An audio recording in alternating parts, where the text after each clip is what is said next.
Welcome to Revenge Central Channel. We hope you will have fun with us. Enjoy watching. Text message from my sister arrived just as I was finishing up at the salon family dinner tonight. George and Paige will be there. No excuses. This time my stomach clenched. I'm Madeline, and 3 years ago my husband of 23 years left me for my niece. Yes, you read that right, my niece Paige, the same girl who used to beg me to braid her hair and make her chocolate chip pancakes on Sunday mornings. Mom, we don't have to go, Emma said, looking up from her wedding magazine. My daughter had stopped by the salon during her lunch break, supposedly to discuss centerpieces but really to check on me. She'd been doing that a lot lately. No, sweetie, we're going. I set down my phone with more force than necessary. I won't let them think they've won. Emma reached across the desk and squeezed my hand. You're stronger than I am. I can barely look at them without wanting to throw something. Trust me. I've imagined throwing plenty of things. I managed to smile, speaking of throwing things. How's the wedding planning coming along? Good, except Emma bit her lip. Aunt Sophia called. She's insisting Paige should be invited. The familiar anger bubbled up inside me. Absolutely not. That woman is not coming anywhere near your wedding. That's what I told her. But then she started crying about family unity and second chances. Second chances. I laughed bitterly, like the second chance Wayne gave himself with a 19-something version of me. The bell above the salon door chimed and my best friend Celeste walked in, taking one look at our faces before announcing, well, this calls for wine. 3. In the afternoon. I protested, and you're about to have dinner with your ex-husband and his child bride. I'd say that qualifies wine o'clock. She pulled a bottle from her oversized purse. I keep this for emergencies. 3 hours and several glasses later, we pulled up to my sister Sophia's house. Emma squeezed my arm before we walked in. Remember what Celeste said, we're here to show them. We're unbothered. The moment we stepped inside, I heard Isabella laugh, that artificial, too loud sound that always reminded me of wind chimes in a storm. She was perched on the arm of George's chair, wearing a dress that probably cost more than my monthly rent. Madeline Sophia rushed over, hugging me too tightly. I'm so glad you came. We've missed you at these gatherings. Well, I've been busy. I forced a smile. The salon's doing really well. Oh, that's nice. Sophia's eyes darted too, and Emma sat. Dwayne's firm just landed another major client, and Isabella has been doing amazing work with her interior design business. How wonderful for them. I headed straight for the wine dinner was excruciating. Every time Isabella opened her mouth, it was to mention another luxury vacation or expensive purchase. Diduian sat there, beaming at her like she was dispensing pure wisdom, instead of just flaunting his money. Emma suddenly turned her attention to my daughter. I hear you're planning a June wedding, you know. I have some amazing contacts in the industry. I'd love to help. I nearly choked on my wine. Emma's knuckles went white around her fork. That's very kind, Emma managed, but we've got it handled. Oh, but you simply must let me help. Paige's smile didn't reach her eyes. After all, we're family, and I do know all the best people. I'd hate for anything to go wrong. The threat in her voice was subtle but clear. I set down my glass before I could throw it. Actually, Isabella, I said sweetly, I think you've helped our family quite enough already. Table went silent. George cleared his throat. Madeline, no, it's fine. Paige's laugh tickled through the tension. I understand Madeline's still adjusting, but don't worry. I'll be seeing everyone very soon. She winked at Emma, who looked like she might be sick as we drove home later. Emma was unusually quiet. Mom, she finally said. I have a bad feeling about this. Me too, sweetie. I gripped the steering wheel tighter. Me too, but I had no idea just how right we both were or how much that dinner would set in motion. The events that would change everything. The morning of Emma's wedding dawned, perfect, too perfect. As I helped her into her dress, that nagging feeling from the family dinner 6 months ago still haunted me. You look absolutely beautiful. I whispered, fighting back tears as I adjusted her veil. Mom, don't cry or I'll start crying and Celeste will kill us both if we ruin our makeup. Emma squeezed my hands, her own eyes glistening. A knock at the door made us both jump. Celeste poked her head in. Everything okay in here? The photographer's ready for— Oh my God, what did I say about crying?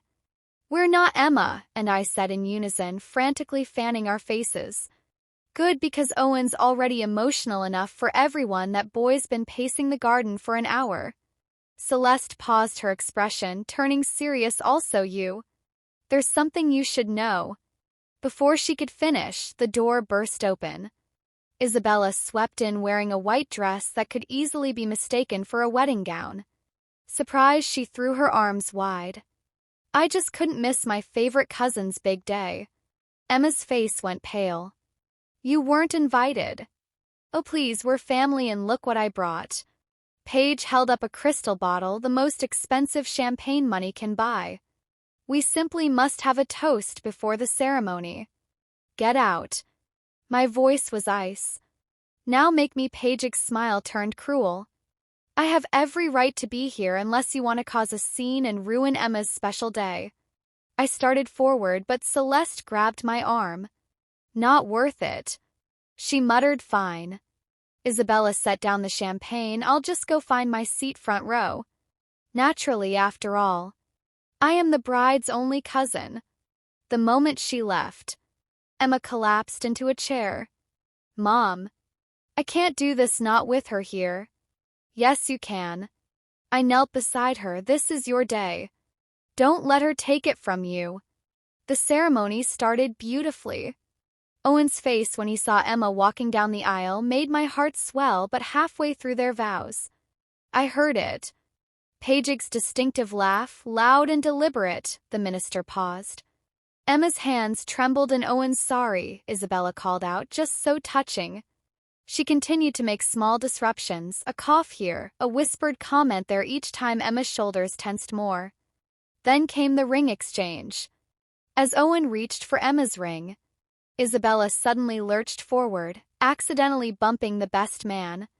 The ring went flying, landing in a decorative fountain with a splash. Oh no! Isabella gasped dramatically. How clumsy of me. Chaos erupted. The best man rolled up his sleeve to fish for the ring. Guests started murmuring. Emma looked ready to cry. Wait, I called out. I slipped off my own wedding ring, the one I'd kept all these years, planning to give Emma someday anyway. Use this for now. Owen shot me a grateful look and slipped it onto Emma's finger. The ceremony continued, but the damage was done. Perfect moment was broken at the reception. Emma wasn't finished. She grabbed the microphone during the toast. I'd like to say something about love. She slurred, clearly drunk, about how sometimes it comes when you least expect it, like when your much older husband realizes his niece is his soulmate. Owen's brother tackled the DJ booth and cut the sound, but Isabella kept going, her voice carrying across the stunned crowd. And sometimes weddings don't last. Just ask Madeline, or better yet, ask Dwayne, he's right here. Stand up, honey.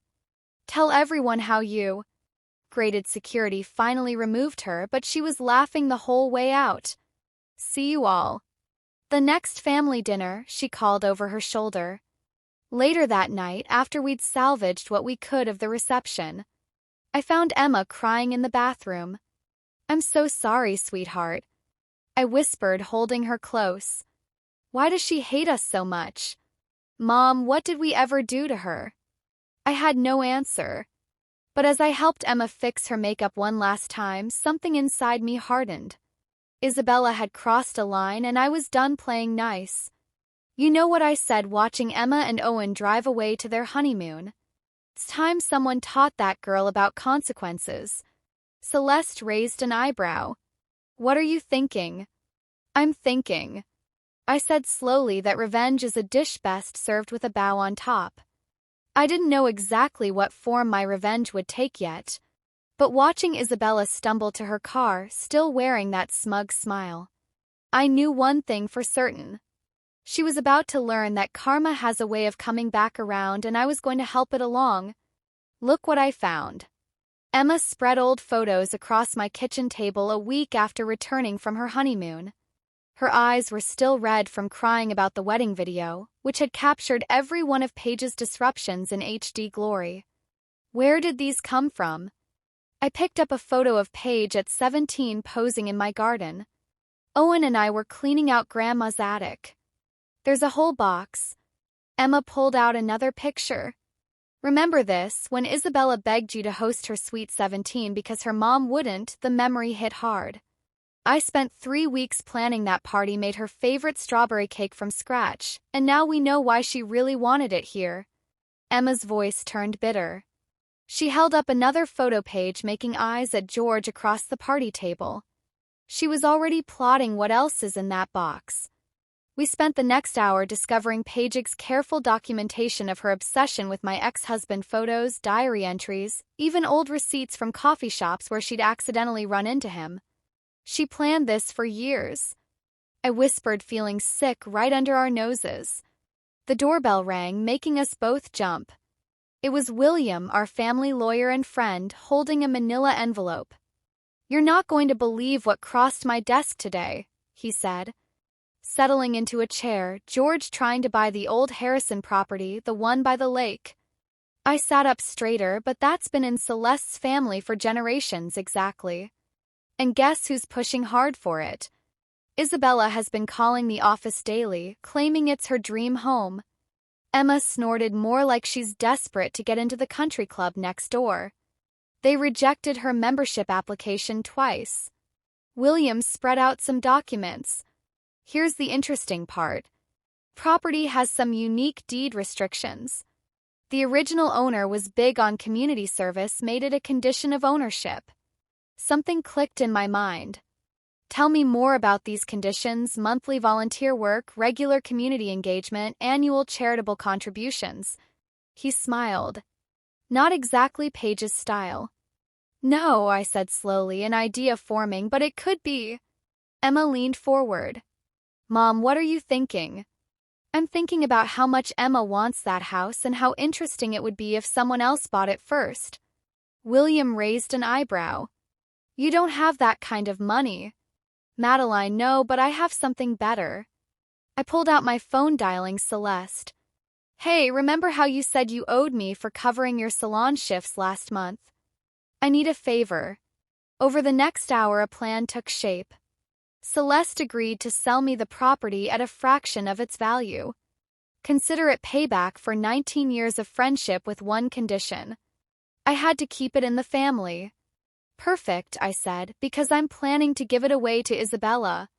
Emma looked horrified eventually, but first we're going to make her earn it. I turned to William. How creative can we get with deed restrictions? His grin was answer enough. Later that evening, after Emma and William left, I sat alone looking through more photos. One caught my eye: Paige at 12, helping me plant roses. She was smiling, genuinely smiling. Not that fake laugh she used.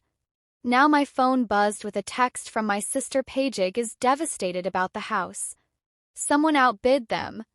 She's been crying all day. I should have felt satisfied. Instead, I felt something unexpected. Hope. Maybe, just maybe, this wasn't just about revenge anymore. Celeste called next. The papers are ready. Are you sure about this? It's a lot of money to tie up in a lesson. It's not just about the money. I replied, it's about showing her actions have consequences, but also about giving her a chance to be the person she used to be before all this. You're a better person than me, Celeste sighed. I just want revenge. Oh, don't worry, I said, picking up the photo of teenage Paige making eyes at my husband. There will be plenty of that too. I started making a list of conditions for the deed. Each one designed to challenge Paige's entire worldview, each one a step toward either redemption or humiliation, her choice. Time to learn. I whispered to the photo that some things can't be bought, some things have to be earned, and I was going to make her earn every single inch of that property, one humbling condition at a time. These conditions are genius, William said, reviewing the document I drafted. We were sitting in his office surrounded by legal papers and coffee cups, but are you sure you want to make them this intense? Read them again. I insisted out loud. He adjusted his glasses. Condition 1, monthly volunteer work at the local women's shelter. Minimum 19 hours. Condition 3, weekly cooking classes at the community center teaching basic skills to underprivileged youth. The same center where she mocked the staff. Last Christmas. I added, Condition 3, regular participation in neighborhood cleanup initiatives. Condition 3, annual donation of 16% of household income to local charities. He looked up, Dune's gonna hate that last one. That's the point, hit them where it hurts their precious image and their wallet. The door opened and Emma walked in with Owen. Did you add the one about the garden? Condition 6. William continued, maintain and expand the existing community garden, including weekly sessions teaching local children about sustainable growing practices. Perfect. Emma smiled grimly. Isabella hates getting her hands dirty. Remember when she complained about breaking a nail at Grandma's funeral? Owen whistled. This is either going to break her or make her a better person. Win-win, I said. William shuffled the papers. There's just one problem. How are we going to ensure she actually does these things? She could just fake the documentation. Already handled. I pulled out my phone. I've got commitments from every organization involved. They'll report directly to you as the executor. Plus, I've arranged for local news coverage of the generous young socialite giving back to her community. She'll hate that. Emma grinned. She only likes press. She can control exactly. And here's the kicker: if she fails to meet any condition, even once the property reverts to a community trust. No refunds, no appeals. William let out a low whistle. You've thought of everything almost. I reached into my bag and pulled out an ornate box. This is how we'll present the deed. Belonged to. My grandmother Isabella always coveted it along with everything else that wasn't hers. Emma muttered. I opened the box, revealing the velvet interior. The deed goes here along with photos documenting her. Let's call them greatest hits. The time she crashed, cousin Sarah's baby shower, the Christmas. She announced her engagement to Dwayne during my mother's cancer recovery celebration. The wedding video. Brutal, Owen said admiringly. She needs to understand why this is happening. Close the box carefully. Each photo comes with a corresponding condition. Want to avoid the women's shelter. Here's you. Mocking domestic violence survivors at the fundraiser last year. Don't like teaching kids. Here's you making fun of the community center's after-school program. Mom, Emma said softly, this is brilliant, but are you sure you're ready for the fallout? The fallout's already happened, sweetheart. She made sure of that. This is about consequences. William started preparing the final paperwork. When do you want to do this? Their anniversary party is next weekend. Sophia hosting again. Perfect timing. Emma said. She's been bragging about it for months. All her society friends will be there.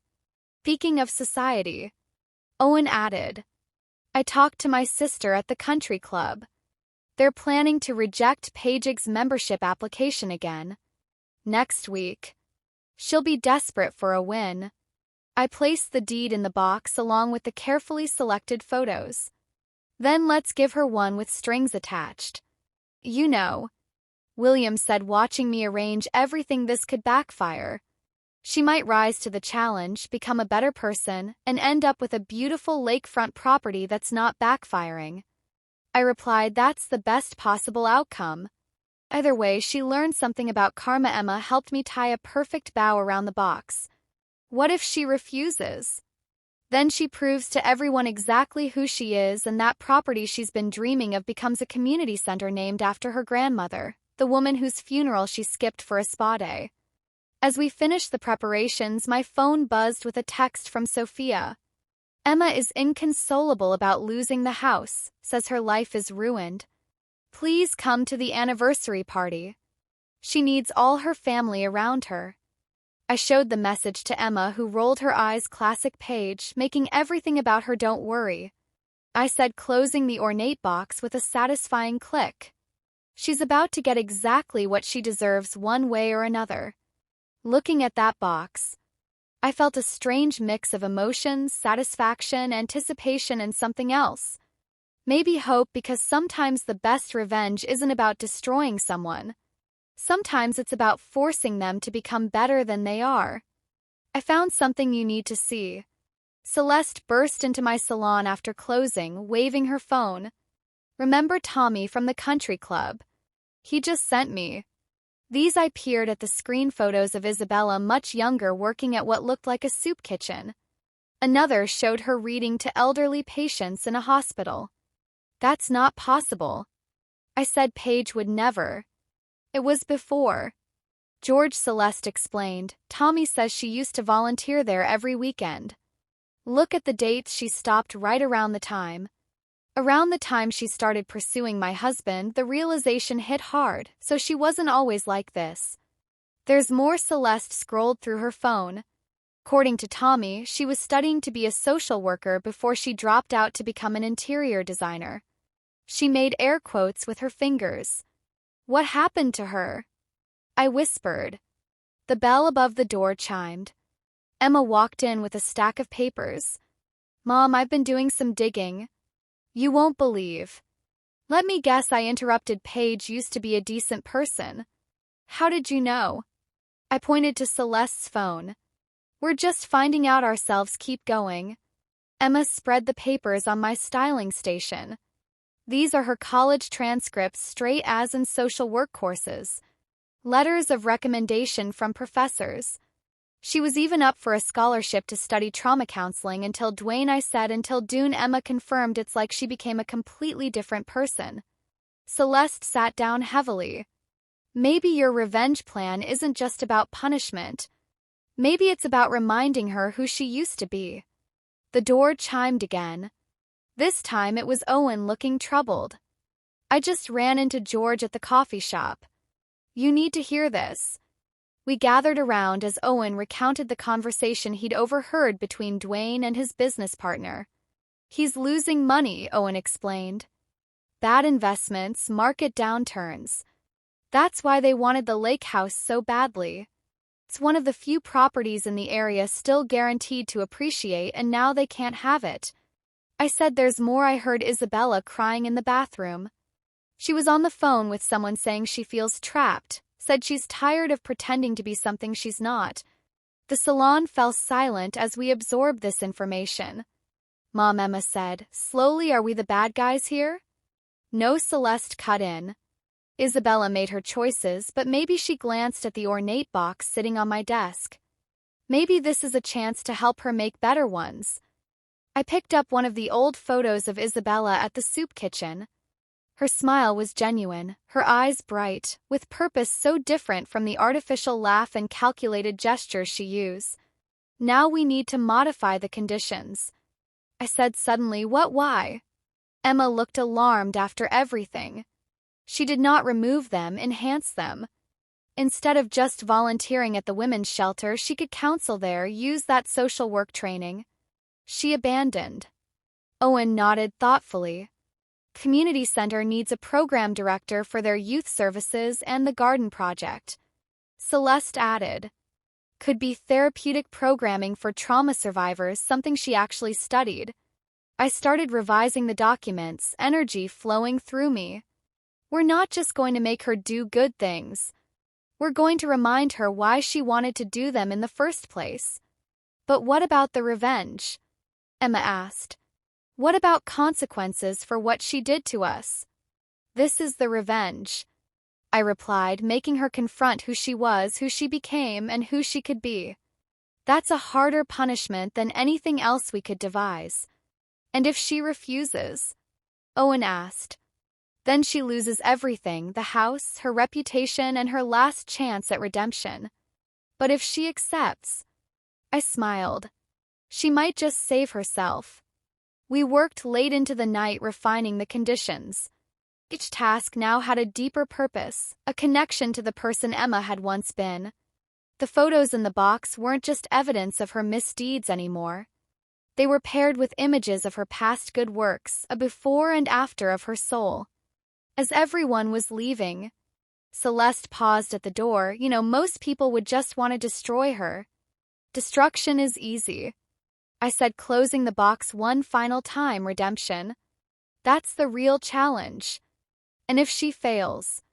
I thought about the wedding, about all the pain she'd caused. Then at least we gave her a choice. What happens next is up to her. The anniversary party was 3 days away. The trap was set, but now it felt less like a trap and more like a lifeline. Whether Paige would grab it remained to be seen. Sophia House buzzed with activity as caterers rushed around, setting up for George and Paige's anniversary party. I stood in the corner clutching the ornate box, watching Isabella hold court among her society friends. Can you believe someone outbid us on that gorgeous lakefront property? She was saying. Probably some developer wholly ruined the whole neighborhood. Such a shame, one of her friends simmered. You would have Eve been perfect for the country club set. Emma appeared at my elbow, ready for this as I'll ever be. I adjusted my grip on the box. Where's Owen? Recording everything from the security camera angle. William's got the paperwork ready. Paige's voice carried across the room. At least we still have the summer house in the Hamptons, though. So tedious. Having only one vacation property now, Emma whispered while she's performing for her audience. I stepped forward. Box extended. Happy anniversary, Paige. The room quieted, Paige's eyes locked onto the box, recognition flickering across her face. Grandmother's jewelry box. I always loved this. She reached for it. Greedily open it, I said softly.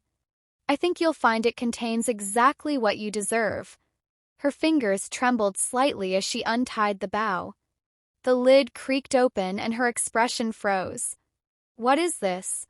She pulled out the deed. Then the photo's color drained from her face as she flipped through them. A gift. I said, the lake house you wanted so badly. It's yours. Her eyes narrowed. What's the catch? Read the conditions. As she scanned the document, her artificial smile slipped. This is ridiculous. Community service counseling programs, teaching. She laughed that tinkling laugh, but it sounded strained. Can't be serious, very serious. Pointed to the photos. Each condition corresponds to one of your memorable moments. Think of it as karmic balance. Dwayne, she called out. Come, look at what your ex-wife is trying to pull. He appeared beside her, scanning the papers. His face darkened. 16% of our income to charity. Mandatory community involvement. This is extortion. No. I corrected. This is opportunity. Property you wanted at well below market value. All you have to do is give back to the community. You've taken so much from Paige's hands. Shook as she came to the last photo herself at the soup kitchen years ago. Where did you get this? Remember who you were, Paige, before the designer closed. In society parties, that girl wanted to help people. That girl was naive. She snapped, but her voice wavered. That girl was real. I stepped closer, and she's still in there. Underneath all this. I gestured to her carefully curated exterior. You can't make me do this, but she hadn't let go of the deed. You're right. I can't make you do anything. But if you refuse, the property goes to a community trust. They'll build a center there named after your grandmother. You know, the one whose funeral you skipped for a spa day. The room had gone completely silent. Isabella's friends watched with undisguised interest as her perfect facade cracked. Why are you doing this? She whispered, because someone needs to show you that actions have consequences, and because I touched the old photo of her at the soup kitchen, because I remember this girl and I think she deserves another chance. This is absurd. Dwayne blustered. We don't need your charity. Actually, Emma cut him off, still staring at the photo. Actually, I want to think about it. Isabella. Dwayne looked scandalized. I said, I want to think about it. Her voice was different, harder, more like her old self. I nodded. You have 24 hours after that. The offer goes to the trust. As I turned to leave, Isabella called out, that girl in the photo. She wasn't pretending. I know. I said, that's why I'm giving her one last chance.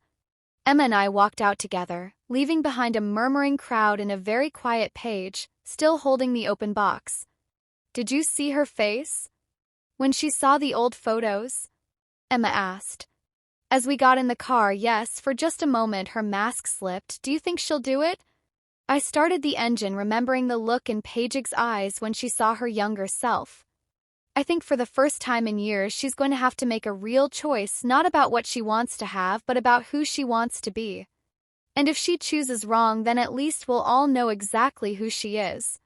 I pulled away from Sophia House, but something tells me that girl from the soup kitchen isn't quite done fighting yet. The call came from William exactly 23 hours later. She's here with Dwayne and she's asking for you. I found them in William's office, Isabella still clutching the ornate box. She'd stripped off her usual perfect makeup, and her designer clothes had been replaced with jeans and a simple sweater. She looked younger, more vulnerable. I have conditions of my own, she said. As I sat down, Dwayne shifted uncomfortably. Isabella, we discussed this. No, she cut him off. You discuss now, I'm talking. She turned to me first. I want to run the women's shelter counseling program. My way. No. Interference. Agreed. I said, as long as you maintain the required hours. Second, I want to finish my social work degree. The community service hours should count toward my practicum requirements. William nodded, making notes. We can arrange that. And third, she pulled out the photo of herself at the soup kitchen. I want Aunt Madeline to work with me, not supervising, not judging, working alongside me. The room went silent. Even Duane looked surprised. Why? I asked, because she took a deep breath. You're the only one who remembered who I used to be, and maybe I need help finding her again. Duane stood up abruptly. This is ridiculous. We don't need this house. We can buy. No, we can't. Peg's voice was sharp. Tell her the truth, George. Tell her about the failed investments. The mounting debt. Tell her why you've been pushing so hard for this property. He sank back into his chair, deflated. I'll sign the agreement. Isabella continued. All of it, but I need to know if you're doing this just to punish me or if you actually believe I can change. I studied her face. No artificial smile, no calculated charm, just raw honesty. Okay. I said. Partners, the next few weeks were a whirlwind. Isabella threw herself into the conditions with an intensity that surprised everyone. She started at the women's shelter, initially met with skepticism by the staff, who remembered her previous behavior. They hate me, she admitted one evening as we left the shelter together. I deserve it. Give them time. I said. Actions speak louder than words. She proved it the following week, staying late to counsel a teenage girl who reminded me of the old Paige. Bright, ambitious, but lost. I watched through the window as Paige shared her own story, tears streaming down both their faces. The community garden proved challenging in unexpected ways. I can't believe I used to mock this, she said.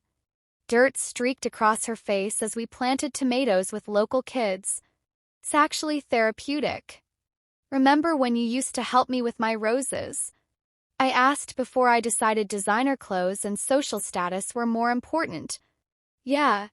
She sat back on her heels. I was so stupid, not stupid, Lost D. George showed up less and less as Isabella immersed herself in her new roles. Then one day, she arrived at the shelter alone, engagement ring missing. He couldn't handle the new me, she explained simply. Or maybe I couldn't handle the old him. The real breakthrough came during Emma's visit to the community center. Emma was teaching a cooking class to at-risk teens when Emma walked in. I'm sorry, Isabella said immediately, putting down her mixing bowl. For the wedding, for everything. Emma hesitated, then picked up an apron. Show me what you're making. By the end of the class, they were laughing together, flour in their hair just like when they were kids. You know what's weird? Isabella said to me later, following your conditions, doing all this community work. It was supposed to be my punishment, but it feels more like coming home. That was the point I admitted the girl in that soup kitchen photo. She didn't need revenge. She needed a way back. Emma wiped her eyes. I have one more condition to fulfill. She pulled out a check. 16% of her savings made out to the women's shelter. It's not much since I'm starting over, but it's a start. Starting over is what this was always about. As we walked to our cars, Emma stopped suddenly. Thank you, she said, for not giving up on me. Even when I gave up on myself. I thought about the ornate box now sitting on her desk at the shelter, filled with new photos. Paige with her cooking class, working in the garden, counseling at the shelter sometimes. I said the best revenge is helping someone become who they were always meant to be. She smiled a real smile, not the artificial one she'd worn for so long, even if that someone broke your heart, especially then. The autumn air was crisp as I pulled into the driveway of the lake. House music and laughter drifted from the backyard where Isabella was hosting her first community fundraiser. Perfect timing. Emma called from the garden. She was arranging flowers grown by the youth program. Mom, you won't believe what Isabella just did. Before she could explain, Emma emerged from the house carrying a tray of appetizers made by her cooking class. Her hair was tied back simply and she wore a volunteer coordinator badge from the shelter. Aunt Madeline. She set down the tray. I need to show you something. She led me through the crowd to a newly constructed gazebo overlooking the lake. Inside, a plaque caught my eye, the Second Chance Garden where growth begins again. That's not all, Emma said. Joining us, tell her about the scholarship, Emma brushed. I'm using my divorce settlement to create a scholarship fund for survivors at the shelter who want to pursue social work degrees like you're doing. I asked. Actually, she pulled out an envelope. I got my acceptance letter today. Full program starting next semester. Before I could respond, Sophia rushed over. Emma, honey, Dwayne's here. He's demanding to speak with you. We turned to see him striding across the lawn in an expensive suit, looking out of place among the casual fundraiser crowd. I got this, Isabella said quietly. We watched as she met him halfway. Their conversation was intense but controlled. You're throwing away everything we built, he said, loud enough for nearby guests to hear. No, Isabella replied calmly. I'm building something real for the first time. Did you need something specific, or did you just come to remind me what I left behind? Country Club Board approved my membership last week, she interrupted, not as your wife but as the director of community outreach. Turns out they value social contribution over social climbing. He deflated slightly. Your mother says you're selling your designer clothes. Consignment sale. Next week, proceeds go to the shelter's legal fund. She smiled. You should come, might find something nice for your next wife. Crowd that had gathered tried to hide their smiles. Wayne looked around, finally seeming to notice the meaningful work happening everywhere. Teenagers teaching gardening skills, shelter residents serving food they'd learned to cook, social workers with local leaders. You really have changed, he said quietly. Yes, Emma agreed. I grew up. It's not too late for you either, you know. He shook his head and walked away. This time, Isabella didn't watch him go.